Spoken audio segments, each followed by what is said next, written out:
Good day everyone. Today tuturuan ko kayo kung paano mag-replace ng sealed bearing ng bottom bracket na square taper. Ito yun. Yan. Kasi itong square taper, ito yung madalas kumalog sa mga bisikleta natin. At medyo may kamahalan kung magpapalit tayo pag nasira yung bottom bracket natin. So nag-isip ako ng paraan kung paano tayo mas makakamura. And ayun, simulan na natin. Kailangan natin ng mga tools. Siyempre, unang-una, ito pinakamahalaga. Itong tawag dito is puller. Mabibili nyo to sa Shopee dahil doon ko lang ito nabili nung mga nakaraan. At ang size nito is 4 inches. Pero sa tingin ko, hindi naman kailangan ng 4 inches dahil masyado itong malaki para sa bottom bracket, kung sa bottom bracket yun ang gagamitin. And in my case, minsan ginagamit ko rin to sa panghila ng crank, lalo na pag yung crank is hindi na siya mahila, stuck siya, or ubos na yung thread. Pwede nyo itong gamitin panghila ng crank. And syempre martilyo, kailangan nyo ng martilyo pangpokpok. At kailangan nyo rin ng wrench na ito, yan, wrench yan na sasakto dito sa puller nyo.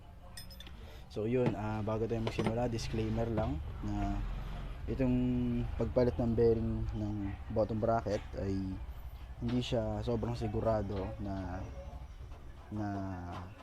mapapalitan mo siya. Kasi minsan may mga pagkakataon na hindi mo mahihila yung bearing, at may pagkakataon naman na minsan may iwan yung inner ring ng bearing. Ayun ay explain ko mamaya. So yun, sige, simulan natin. So unang-una, kailangan mo nitong puller. Yan. Kasi kailangan natin munang matanggal ito. Pero minsan, madalas itong thread na to, madali lang itong tanggalin. Yan, gaganyanin mo lang. So pagkatanggal mo nito, okay na. Kasi ang goal natin, mahila natin yung bearing nito at yung bearing nitong isa. Yun. So yun, gamitin natin itong puller. Gagawin mo lang, igaganto mo. Yan. Medyo mahirap. Kung kailangan nyo magpatulong, pwede magpatulong kayo.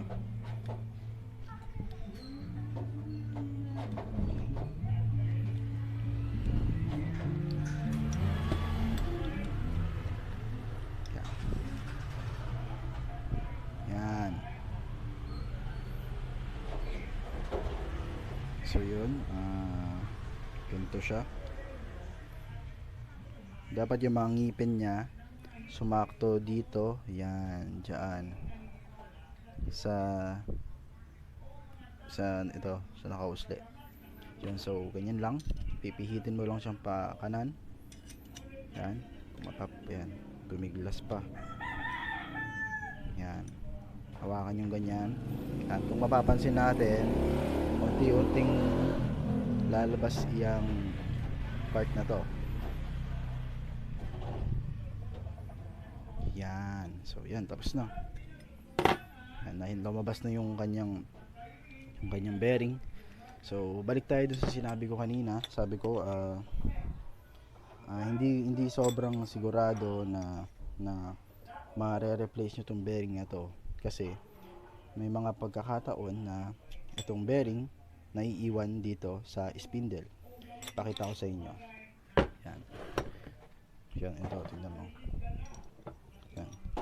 Ulitin natin, hilahin naman natin itong bearing na to. Ito yung isang rason kung bakit minsan hindi mo matatanggal yung bearing. Minsan kasi itong mga bearing na to, may kalug siya na, alam mo yun, sobrang lakas ng kalug. Kaya pag tinanggal mo siya, talagang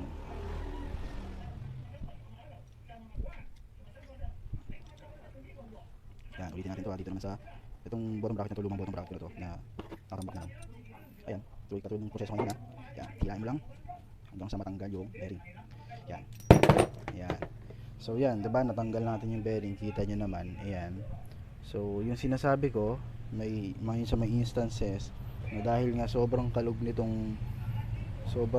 nitong bearing, itong gitna tsaka itong labas. Minsan pag hila mo ng bearing, maiiwan itong inner ring na kung saan, 'di ba? Dito sa kabila, wala dito, naiwan.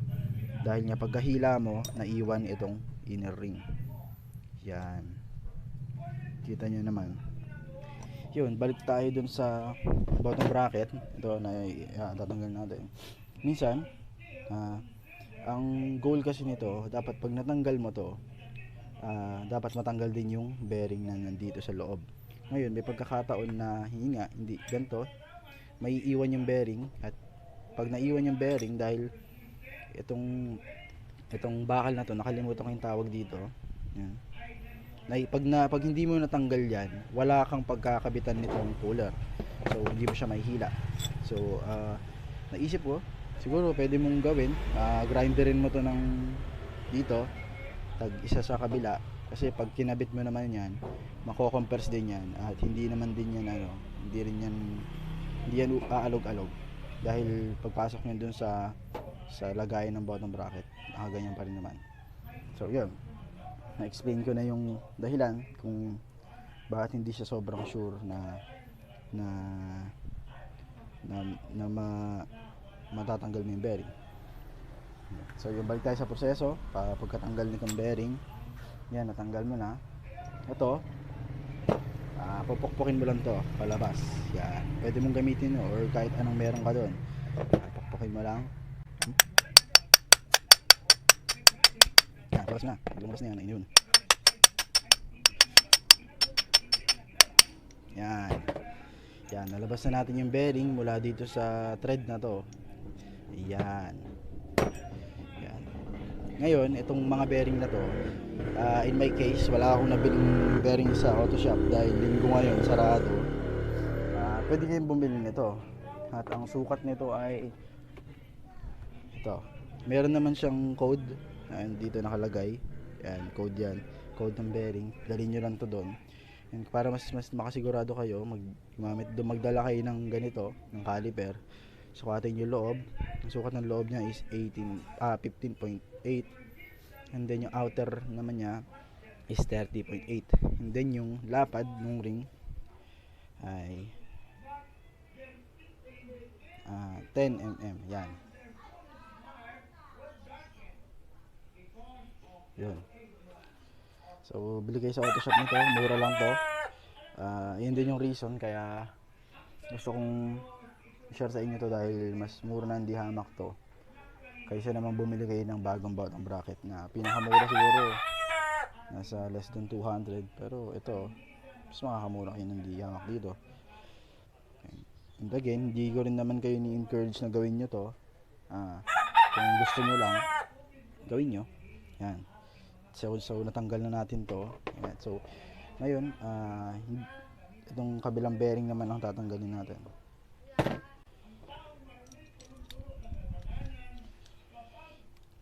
And by the way, bago ko pala gawin, 'di ba kasi ito nakakabit dito. Yan. Ito yung sa drive side ng crank. Ngayon, pag natanggal nyo na to, kuha kayo ng liha. Tapos lihahin nyo to ng konti. Kasi ano ba ang purpose nito?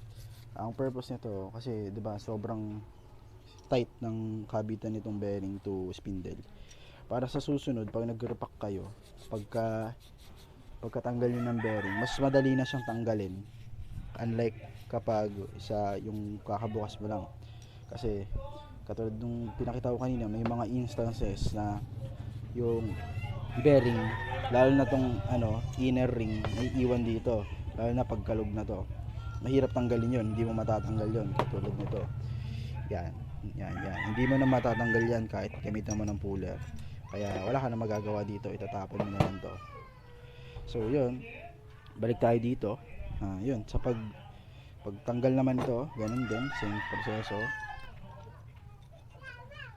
Yan mo lang.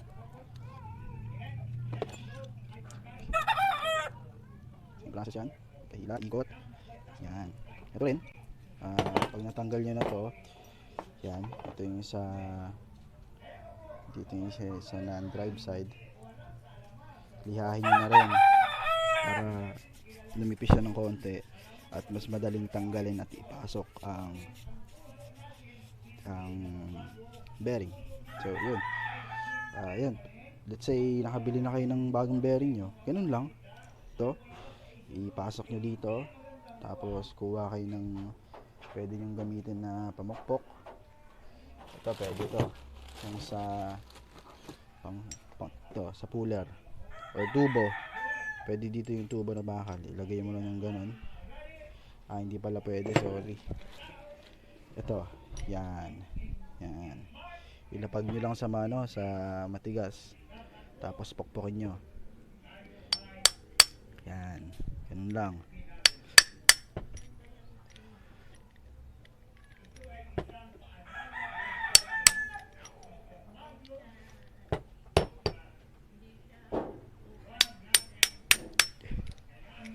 Yan, pwede palang baliktad, yan, mas madali. Yan, pasok na isa. Ito yung isa non-drive side. Ngayon dito naman tayo sa drive side. Kunin nyo yung bearing, yan, tapos ganun din, yan, pasok nyo, pukpukin. Ito sa pagpukpok, hinahinay lang kasi baka mamaya kumalog naman yung bearing nyo, dapat sakto lang. Yan, yan, pasok na siya. So pagpasok na siya, pasok nyo naman to sa drive side. Yan, yan.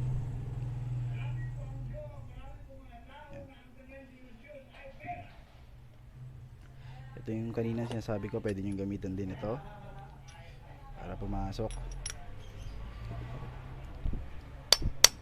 Mas maganda to kung nasa flat surface kayo or matigas, para mas maganda yung pukpok, isang pukpok lang.